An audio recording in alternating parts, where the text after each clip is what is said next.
So we have a pond here, which we're going to talk all about and slowly look at improving.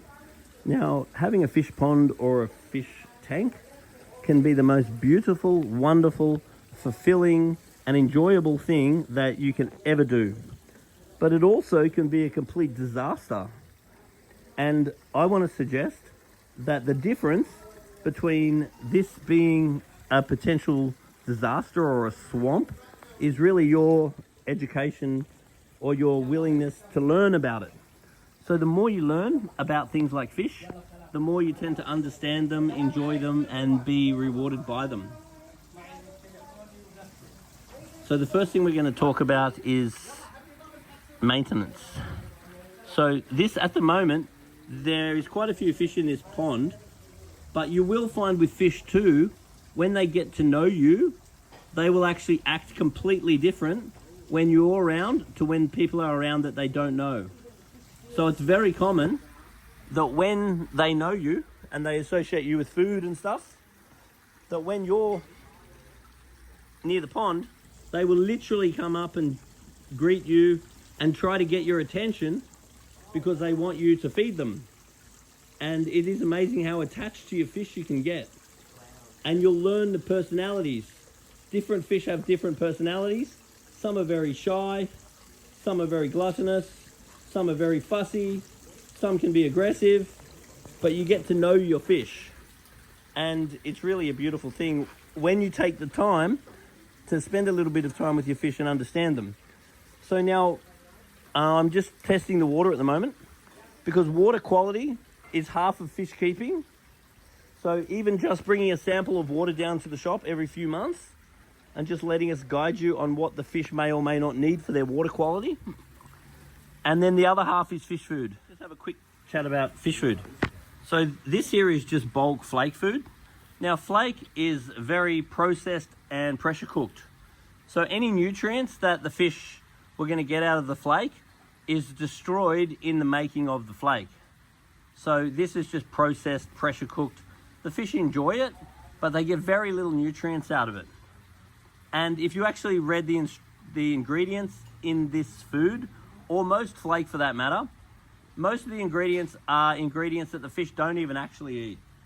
Whereas if you contrast it to something like this, I'm going to suggest this is pretty much the best food you can get.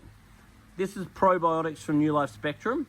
And I want to make a big deal about fish food. And the reason why I want to make a big deal about fish food is that food is half of fish keeping. So the way my job works is I go to one person's house and the fish can look great and I can test the water and it can be totally bad. And then I check the food and sure enough, they're feeding good quality food. And then it's very common that I go to the very next house, all the fish are dying, and then I test the water and it's much better than the last house, but then I check the food and sure enough, it's bad quality food. So right now, these fish are actually looking very good. I'm not seeing any negative signs for these fish at all. They're just scavenging along the bottom. Most of them actually don't look too fat or too thin. It's really important that your fish are not too fat or too thin. So some species of goldfish are quite fat, like that one.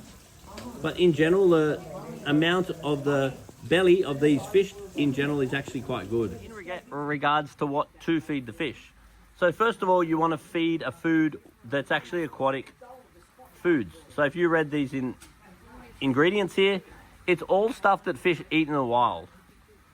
Now, next thing is this food is set at the absorption rate of the fish. So you do not have to feed very much of this food. In winter, I'd probably feed it about once a week. In summer, I'd probably feed it about 2, maybe 3 times a week. And I'd be just looking at the belly of the fish. And if you're looking down on the fish and you're looking at their gills, and they've got a little bit of a belly, then I'm very happy. If it ever goes in from the gills, that's really bad. That means you're not feeding them enough. And then if it goes out too big and fat, then you're feeding too much. And you need to govern it by the average fish because there's always a fat one and there's always a skinny one. That's normal. You've got to decide it by the average fish. Now, the other reason why I love this particular food is it's a probiotic food, which means that this particular food has got a bacteria in the food, which means when the fish poo, the bacteria in the poo physically eats the poo. So this is actually a really advanced and really, really clean food made of aquatic ingredients. And this food is cold extruded. It's not pressure cooked or processed. So let's call this your super healthy organic food, and let's call that your 2-minute noodles. A little bit of 2-minute noodles there every now and then doesn't hurt anyone. But in the long run, I'd like to make this the main food and that just a little bit of a something for variety. As the water's concerned, the KH is almost 2. Now, if the KH was 0, I would be really worried. Hang on. So once again, if the KH was 0, I would be very worried. But because it's not, I'm not worried. A GH is the next one. 12 is a very good level. Now, pH of 7, I'm very happy with. Phosphate of 5 is very high, but I wouldn't be that worried. Now, the phosphate's going to be causing all the algae. There is actually a fair bit of algae in this pond, and the phosphate would cause the algae. Now, the algae itself is not actually a problem. The algae is telling you about a problem, and the problem is the phosphate. Now, if you did nothing about this, I wouldn't really be very worried about it. But if you wanted the algae to reduce, you need the phosphate to reduce because the algae is there to get rid of the phosphate. Now, the ammonia is basically 0. We'll call that 0. Nitrite's 0, and nitrate is 8, which is very low. So all in all, I'm actually very happy with the water. And if you bring a water sample down to the shop every few months, we can just keep an eye on the water and make sure everything's going to plan. But so far, I'm looking at very healthy fish, and I'm looking at quite good water. Okay, so this is the filter for the pond.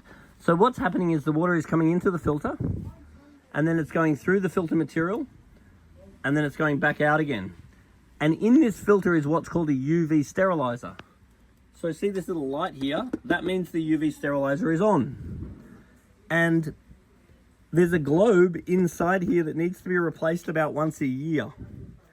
Now, the way that we clean this filter is 2 ways. The first way is that we can just open this tap up, which I've just connected a hose to.